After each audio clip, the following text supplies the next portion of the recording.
for watching another episode of Run It with Robin. Today we are in my kitchen and I'm here with Chef Dwayne. Hello. Hey, and we're basically he's gonna teach me how to make a brunch board that's Instagrammable. One reason why brunch boards are popular is because most of the time it's stuff you already have in your fridge. You're just choosing to now eat it together. You know, how many times have you gone in the fridge and you have something sweet, you have something savory, and you're like, how can I ever eat this? And there is the brunch board. What makes a brunch board Instagrammable? The colors and the composition. By colors, we're talking about like the strawberry has a vibrant red, and you have your peach, which has a very vibrant orange color. Yes. And then you have avocado, which is really green. So it just makes everything pop. Where can people get a brunch board that's affordable? Well, this one right here actually came from Target. It was about $17, so it's not gonna break the bank. On average, brunch boards have about 9 to about 13 items on there.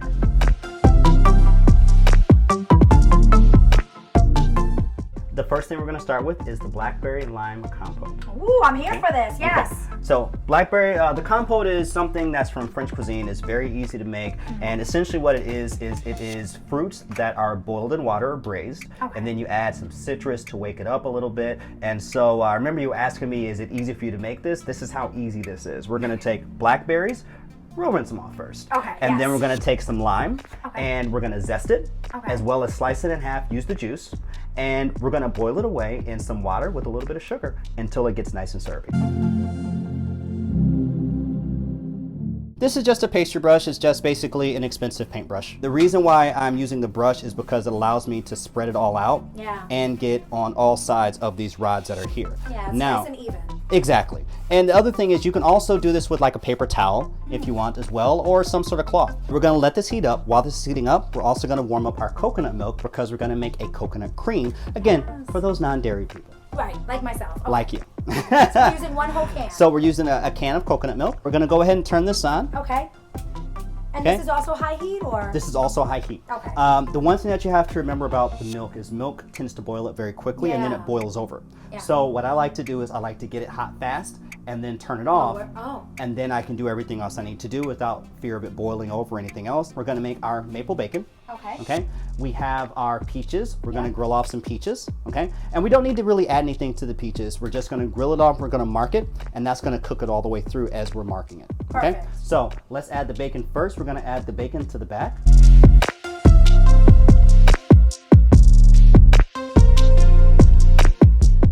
While this is going and this is going, now we're looking at these peaches, right? Yeah. So the peaches are gonna go here and here, so that way they're not touching the raw meat. Okay. So boom. Yep, flesh side down, just like that. Perfect. Just like that, perfect. Perfect. Okay, and it's gonna take a little minute because this is still heating up, so it's not all the way there. Yeah. But I promise, it's gonna be delicious. It's gonna be amazing. I'm trusting you. And you're gonna love it. Yeah. Okay. I feel like I already am. All right. So and then bacon already smells good, right? It smells delicious. Now here's something that we're missing out of our bacon so far. What did I say the bacon was gonna be? Pepper. And maple. And maple. Yes, maple. So we're putting maple syrup and pepper. Maple syrup and smoked pepper. Smoked pepper. Smoked pepper. So you got that sweet and savory. You got it. And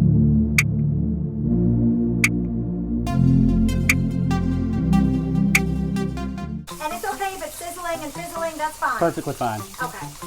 Just makes it smell My that much apartment's better. not gonna go on fire, right? No. You see our coconut milk is starting to Turn it boil off? up. So we're gonna turn it down first, and the only reason why I'm turning it down first is because we have to add something to it. Okay? So what we're gonna add is our arrowroot. It has a thickening property that you don't find in other items, and the reason why this is awesome is because of the texture that it gives it. It gives it a very smooth, very creamy texture. Almost like a whipped cream. Okay? Almost like a whipped cream. And the same practice if you use cornstarch. You want to always dissolve it in water first. Okay. That way you don't get a whole bunch of big chunks in there. Right. Okay? And then you're gonna now whip it up. we can start turning this down too. All right. Okay. And you want to whisk it? Do you want me to whisk it? Go ahead. All right. Okay. And while you're doing that, I'll go ahead and I will turn this bacon. So once it starts boiling, we're gonna pour about maybe a third of this in there. Okay. Okay. And you want to take the whisk and you want to whisk it in so that way it gets broken down as it's going in. Okay. Okay. All right. How's that looking? It's looking good. Okay, so what we're gonna do now, we're actually gonna, we have the heat back up. We're just gonna let it cook a little bit and thicken a little bit more. Okay. Should I stop whisking? You can stop whisking. Okay.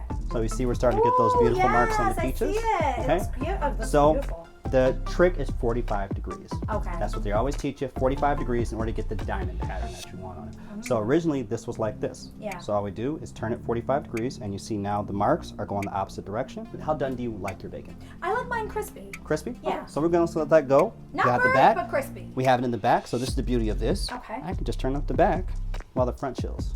Oh, that's smart. Okay, cool. So that's one of the benefits of having one of these griddle plates. I gotta get one of these. Okay.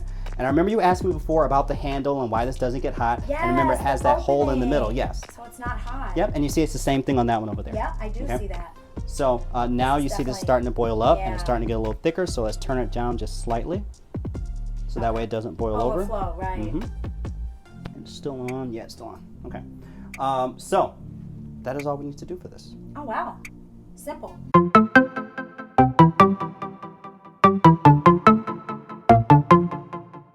Next thing we're going to do is we're going to go ahead and cut up our avocado. We're just going to make some slices of it so it's a little bit easier to manage when we put it on the board.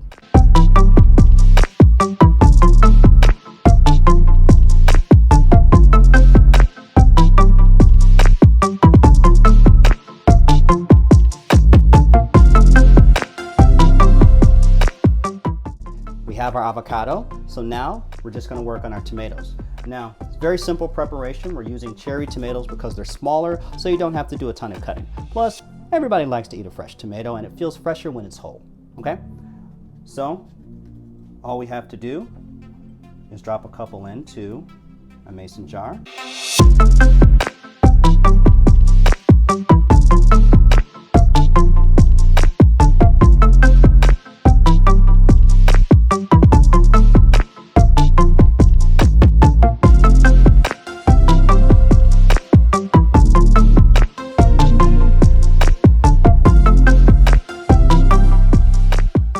Today I could not get any mini bagels, so we just got the full size, cut it right down the middle, and we have a smaller item that also still has a nice shape to it, and that we can use to emphasize the shape of our board. So we just rinsed our grapes.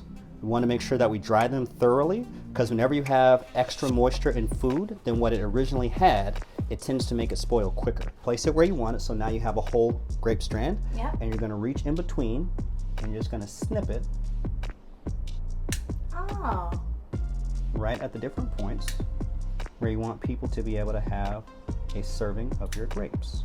This is it. We're like pretty much almost done. Yes, almost now there. It's literally putting all of this onto the board. You got it. Woo! Okay, so this is the part that we talked about. Now we do the composition. Yes. Okay, so we have our grapes already there that we just cut up, okay? And remember, we cut them on the board to make sure they keep the shape that we want so it still looks natural. Yes. Okay, now we're gonna put this bowl down and we're gonna put our cream in here. What I like to do, I like to build in triangles. Triangles draw your eye to each corner because they're equally sized.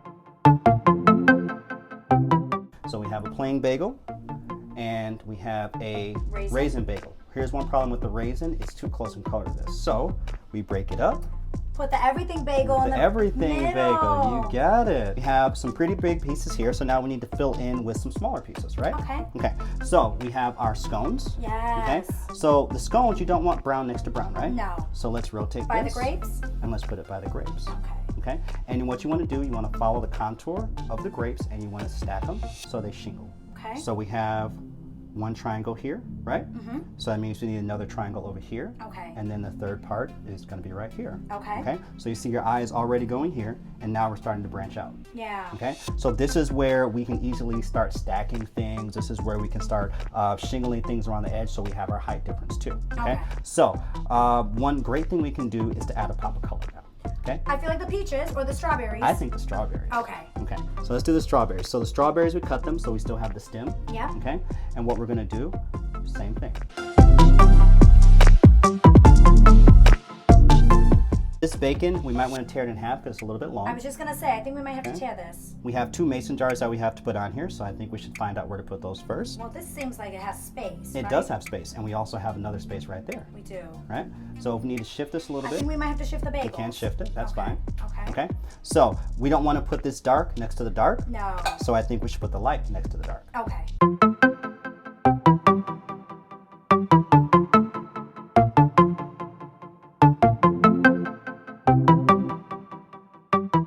Now now we have a little bit of empty space. What should we do with the empty space? We have one ingredient left that we haven't. There you go. Almonds. So this is your space filler. You always want a space filler in order to kind of bring everything together and create that full picture. The fullness of the board. Exactly. Honey, when you don't have a terrace, you go to your fire escape.